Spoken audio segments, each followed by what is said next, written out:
So for today's quick tip, I'm just going to talk about some basic rules of gas flow. So the first rule of thumb is that you don't want to extend your tungsten past whatever the inside diameter of your cup is. So this one's a 15, so that's 15/16 of an inch. With gas lenses, especially with the custom cups like this Edge one that has a nice filter in it, you can extend it a little further than that, probably about 15-25% more than that. But with standard collet bodies and stuff, you don't want to go further than that. So at the number 5, that's probably about as much as you want to go, especially on aluminum. And most people are about right there when they're welding aluminum. Most people at my work are right there, so like almost flush. I like mine right about there. Somewhere about there is about the furthest you really want to stick it out. On a gas lens one, you can go about there, especially in a fillet weld, but on outside corners, the further in, the better of a gas flow or gas coverage you're gonna get.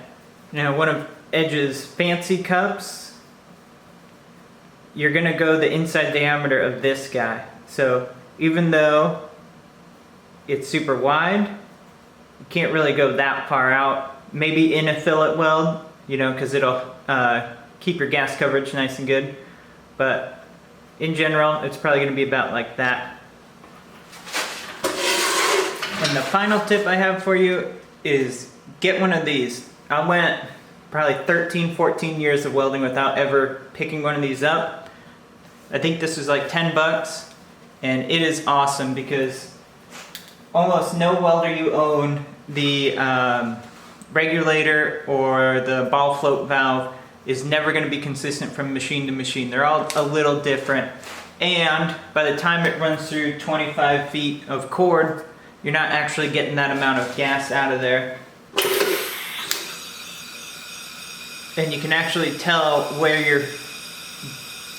your actual gas flow is. This one's in liters per minute, so it's saying 15 on this, and basically all I do to convert it is double it.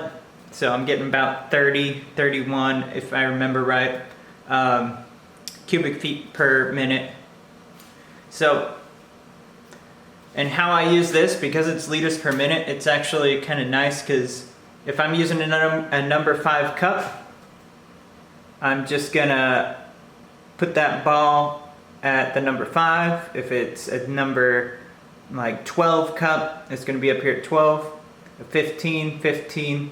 So it makes it kind of easy. I wasn't expecting that when I got it, but it makes it super nice. The other rule of thumb is that to figure out what CFH you should be running for which cup, you just double the number. So this is an 8, so you'd want around 16 CFH. Number 5 cup, you'd want around 10 CFH. A 15, you'd run around 30 CFH.